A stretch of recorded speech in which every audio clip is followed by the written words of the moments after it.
আজ রসাখোয়া 1 নম্বর গ্রাম পঞ্চায়েতের অন্তর্গত বৈরগাছি কলিমুদ্দিন মোড়ে এক বিশেষ যোগদান সভার আয়োজন করা হয়েছিল।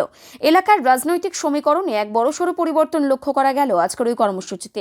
ওই অঞ্চলের উন্নয়নের জোয়ারে সামিল হতে আজ সিপিএম এবং কংগ্রেস ছেড়ে প্রায় 100টি পরিবার তৃণমূল কংগ্রেসে যোগদান করলেন।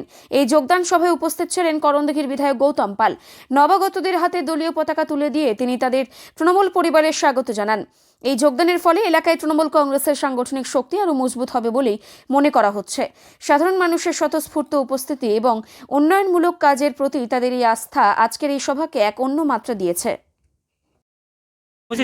আজকে আমাদের করণদিঘি বিধানসভা এলাকার রসাখাওয়া 1 নম্বর গ্রাম পঞ্চায়েতের অন্তর্গত বৈরগাছি বুথে সিপিএম এবং কংগ্রেস থেকে প্রায় 100টি পরিবার আজকে তৃণমূল কংগ্রেসে মমতা বন্দ্যোপাধ্যায়ের আদর্শে অনুপ্রাণিত হয়ে আজকে যোগদান করলেন।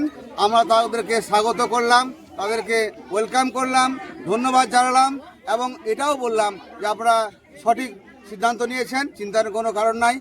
তৃণমূল কংগ্রেস আপনাদের পাশে আছে, পাশে থাকবে বলেন। আমাদের যাদের নেতৃত্বে যোগদান করলেন কলিমুদ্দিন সাহেব, রইসুদ্দিন সাহেব, আশরাফুল সাহেব, মইনুল সাহেব, মজলিস সাহেব, রেবান সাহেব, হাসান, হুসেন, হুমায়ুন, এদের নেতৃত্বে আজকে সুরেশ রায়, মান্নান সাহেবের নেতৃত্বে আজকে এখানে যোগদান করেছে।